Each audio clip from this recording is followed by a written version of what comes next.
Welcome back to another video. So today we are doing a POV in the Kona. So did one in the Civic. Now today we're doing one in the Kona. It's literally right with real close. I've owned this thing for 3 years. So this is a 2023. I got it at the end of 2022.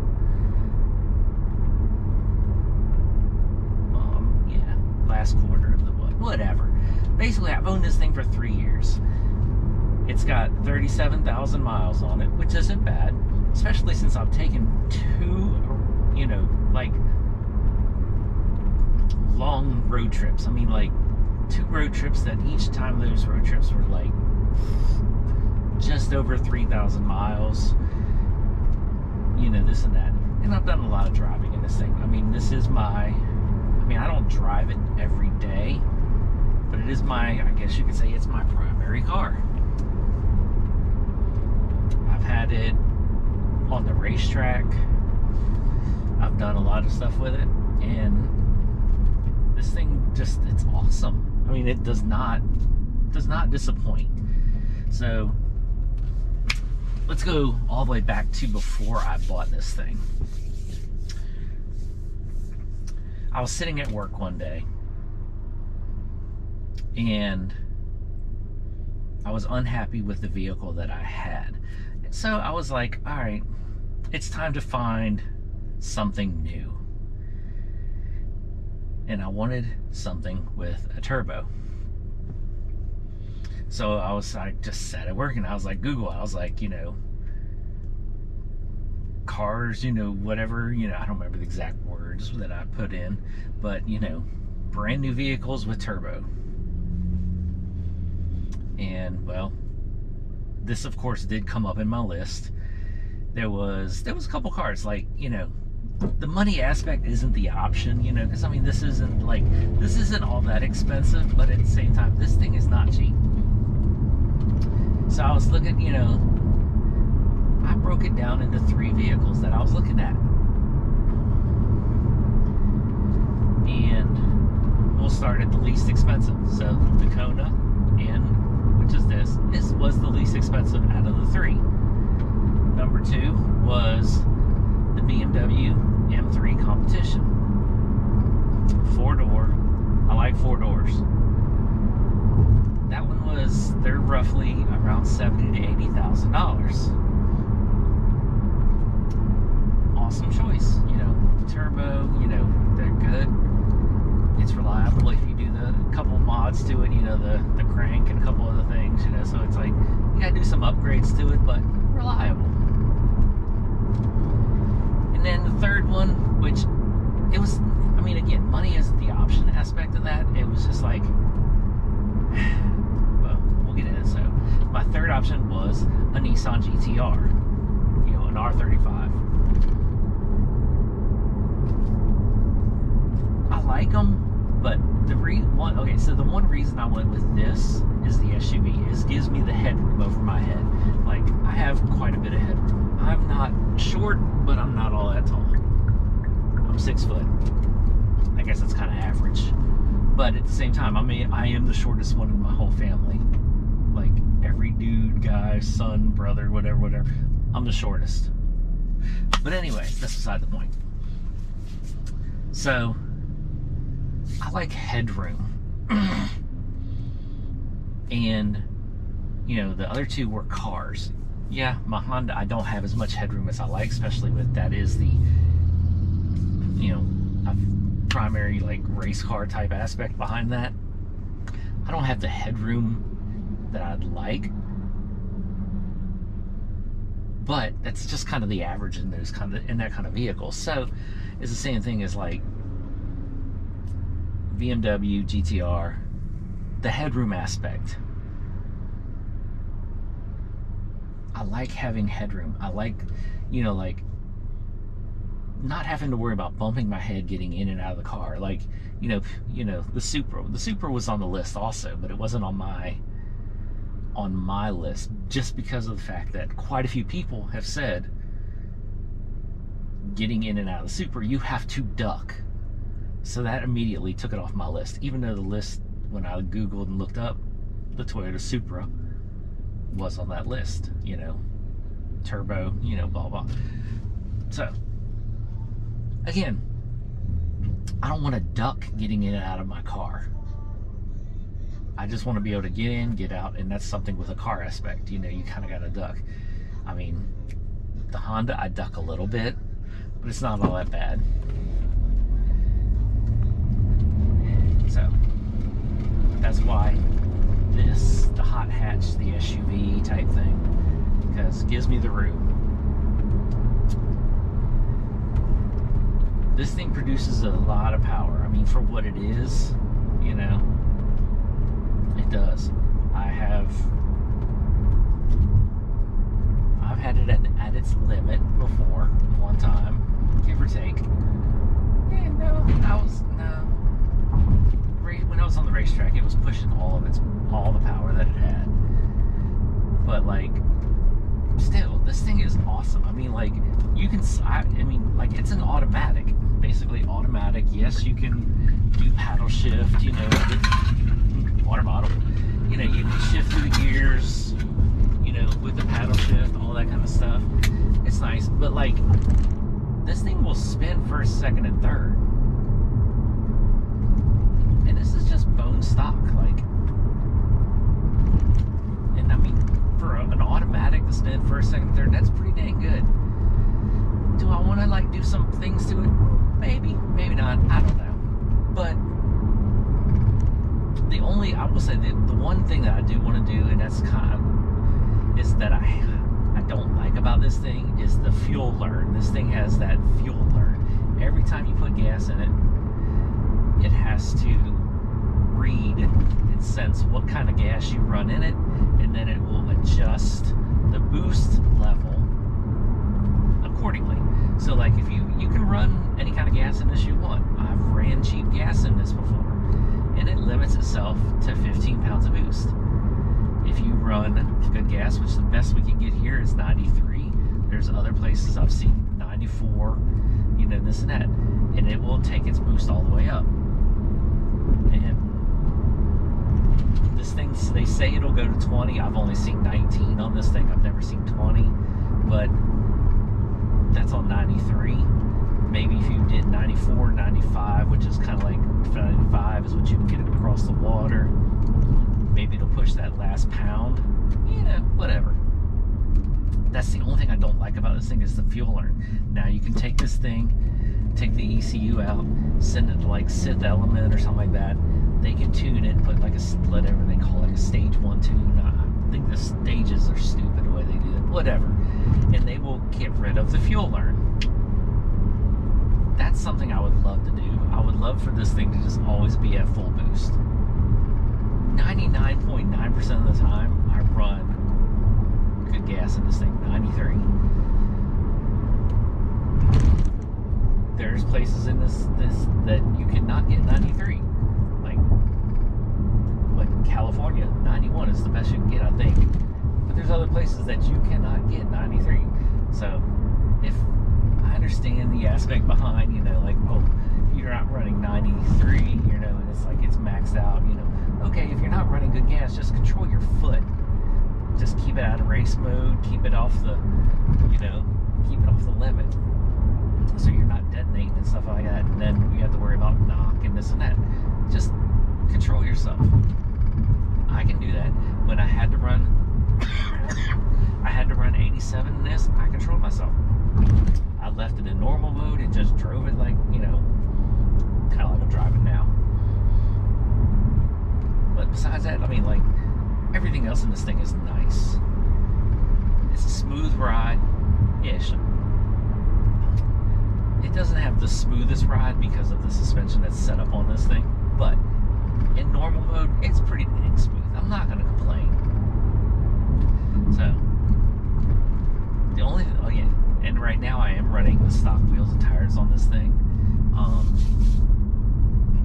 They are summer tires. They are super sticky.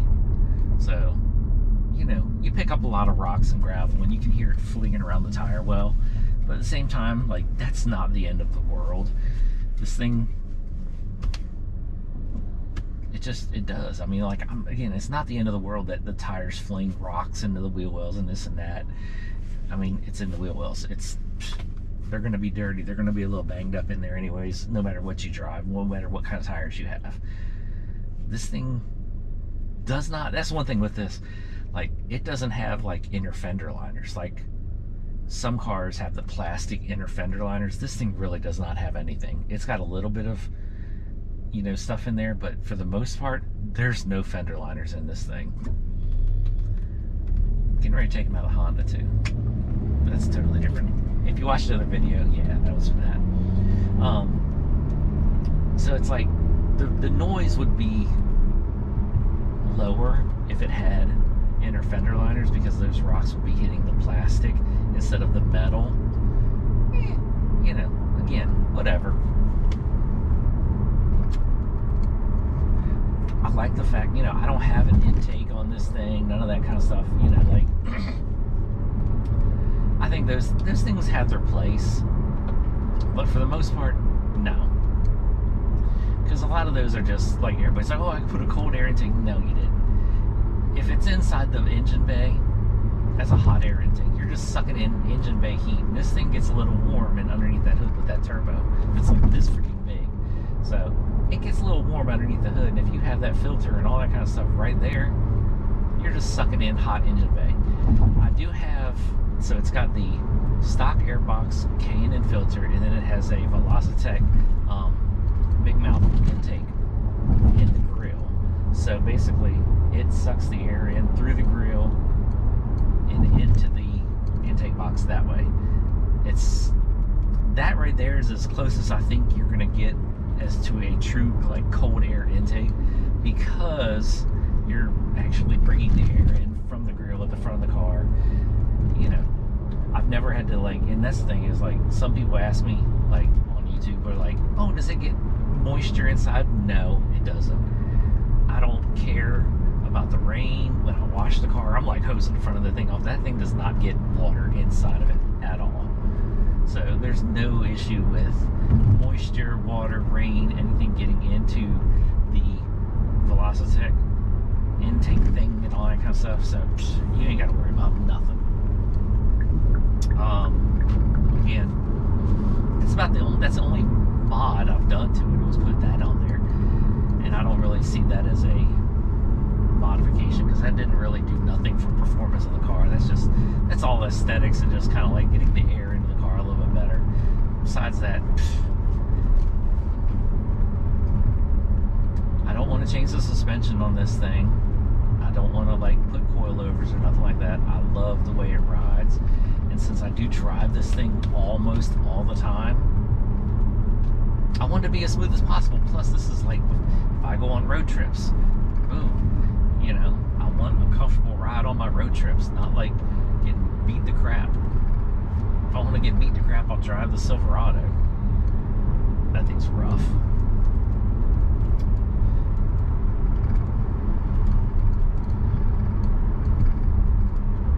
But yeah, I think this was like, I've bought, and the thing is, I don't know off the top of my head, because I've got that wrote down at the house, but like, I've bought a lot of cars in my life. I've had a lot of cars. I've had over, you know, like over 15 cars. I can't even remember the exact number, like I said. And if you really want to get technical, I've had over, like, when I consider me having a car, it's something that I've drove. Like, I don't consider me, like I don't say, oh, I have this car if I've never drove it. If I've drove it and I've, like, you know, it's been licensed, tag, title, all that kind of stuff, and I've drove it, then that's like, I consider that yep, that's my car. If it's just, because I had a Honda CRX, and then I bought a Civic as a parts car. I never drove it. It was just a parts car. So do I consider that Civic as one of my cars? No. But, like, I've probably had an extra, like, 10 vehicles that I've never technically drove. So it's like I've technically never owned them in my book of how I look at it. But, like, I know I've owned over at least over 15 cars. So then if you add that 10 to that, it's over like 25 cars, you know.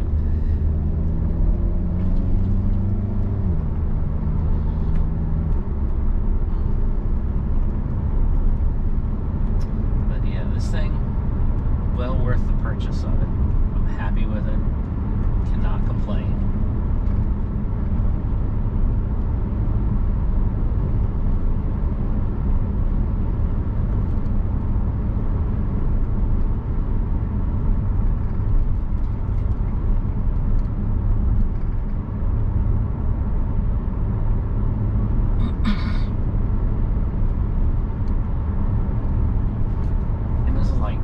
Right now, just listen. It's a nice, smooth, quiet road.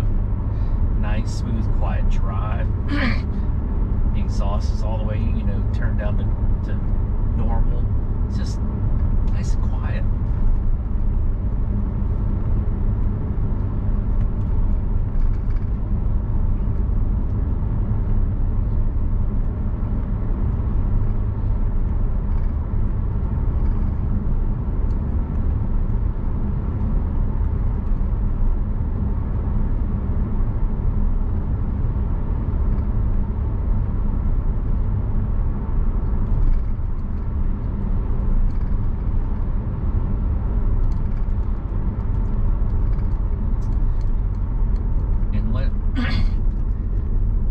This thing up to its top speed. I had this thing in Mexico once and I had it at 147 miles an hour. So don't know what the top speed of this thing is. I've heard that it's around 155. I had it to 147 before the Mexican road started to run out. Racetrack, I had it at oh god, it was like on the racetrack, it was at like, I think it was 111 or something around there, right around there on the racetrack.